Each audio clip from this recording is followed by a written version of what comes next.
Right, so we've been talking about a sector we like a lot, which is the food retailers, the grocery stores. Daniel and I roughly agree that we're not of the view that this is like retailer Armageddon, that South Africa is sort of facing some kind of generalized collapse of retail demand. But we know that there's been quite a lot of movement with regard to the share prices, some of them getting quite a lot cheaper, some of them holding their value well. What we've decided, though, is that the one we like the most out of these is, in fact, Woolworths. So give us a quick summary of why you like Woolworths right now, Daniel. So just touching on some of the points you made, it's not consumer Armageddon, but there are certain changes in the landscape happening. So what you want is to be in the more defensive consumer at this point, plus structural growth opportunities for the business that you're looking at.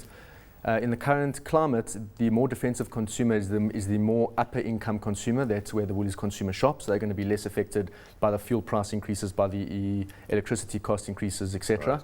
And also, Woolies wants to grow the basket size of their goods, and they still have quite a bit of runway in that space. So at the moment, somebody who shops at Woolies would be shopping at maybe two places. They'd get one item from Woolies, and then they'd have to go to another retailer to get something else. So Woolies wants to basically make it possible for that consumer to stay within the Woolworths store, so that they can buy both those items. So they're stocking their shelves up with more branded names. Okay. And that's going to supply a structural growth avenue for them. And on the clothing and homeware side of things, traditionally a bit of a floor space consumer, and the margins seem to be a bit up and down.